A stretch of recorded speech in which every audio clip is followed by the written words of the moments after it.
মোমবাতি হাতে নিয়ে আরজিকর কাণ্ডের প্রতিবাদে কংগ্রেসের পক্ষ থেকে প্রতিবাদ মিছিল হয়। বাস টার্মিনাস থেকে এই মিছিল শুরু হয়। এই মিছিল শহরের বিভিন্ন প্রান্তে পরিক্রমা করে। তবে কংগ্রেস কর্মীদের ও নেতৃত্বের মুখে একটাই স্লোগান, উই ওয়ান্ট জাস্টিস, দোষীদের শাস্তি চাই। কংগ্রেস নেতা মোহাম্মদ কামরুল বলেন, এই ঘটনার প্রতিবাদে মা বোন, সাধারণ মানুষ, চিকিৎসক সবাই পথে নেমেছে। বেশ কয়েকদিন হয়ে গেল, এখনো আসল দোষীদের চিহ্নিত করে শাস্তির ব্যবস্থা করা হচ্ছে না। আপনারা জানেন এক মাস হতে চলেছে, কিন্তু আরজি করে একজন ডাক্তার হত্যা করা হয়েছে, তাকে রেপ করে তাকে মার্ডার করা হয়েছে। সেই দাবি নিয়ে গোটা রাজ্য, গোটা দেশ, গোটা ইসলামপুর, গোটা বাংলা আজকে রাস্তায় নেমে হয়েছে। মা বোন থেকে লেগে শুরু করে সমস্ত জনগণ, সমস্ত সাধারণ মানুষ, শিক্ষাজীবী, সাংবাদিক থেকে শুরু করে ডাক্তার, নার্স যত আছে সবাই তার প্রতিবাদে আন্দোলন করছে। কিন্তু এক মাস হয়ে যাচ্ছে, এখনো পর্যন্ত আসল দোষীদের চিহ্নিত করে এখনো পর্যন্ত শাস্তি করা হচ্ছে না।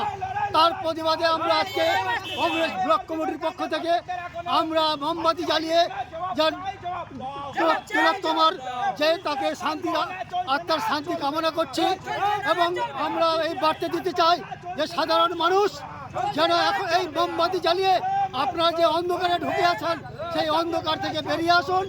আর আজকে আমরা তাদেরকে অন্ধকার থেকে বেরিয়ে আসার জন্য আমরা মোমবাতি জ্বালিয়ে এই মোমবাতি মিছিল চালাচ্ছি এবং তার আত্মার শান্তি কামনা করি এবং তার পরিবারের সমবেদনা জানিয়ে আমরা আজকে এই কংগ্রেসের পক্ষ থেকে মিছিল করছিলাম। এটা খুবই নিন্দনীয় ঘটনা, খুবই লজ্জাজনক বিষয় পশ্চিমবঙ্গের জন্য। আমরা পশ্চিমবঙ্গবাসী হিসাবে এখন লজ্জিত। অন্যান্য রাজ্যে পশ্চিমবঙ্গবাসী বলতে আমাদের লজ্জা পায়। আমাদের রাজ্যের যে পুলিশ ব্যবস্থা, যে স্বাস্থ্য ব্যবস্থা একেবারে তলিয়ে গেছে। স্বাস্থ্যমন্ত্রী নিজেই, মমতা ব্যানার্জি পুলিশ মন্ত্রী, তিনি নিজেই, ওনার উচিত এখন মুখ্যমন্ত্রী থেকে ইস্তফা দেওয়া। কারণ এত বড় ঘটনা এখনও উনি চুপ আছেন। সিবিআই তদন্ত করছে, ঠিক আছে, কিন্তু ওনারও একটা ভূমিকা আছে। পশ্চিমবঙ্গ উনি কীভাবে চালাচ্ছেন সেটা আমরা জনগণ এখন পথে নেমেছি।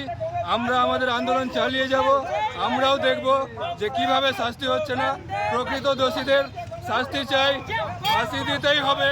এবং যে প্রকৃত দোষী, সে যে দলের হোক, যার সঙ্গে জড়িত হোক, তাকে বের করে নিয়ে আসতে হবে খুব তাড়াতাড়ি এবং তাকে ফাঁসিতে ঝুলাতে হবে।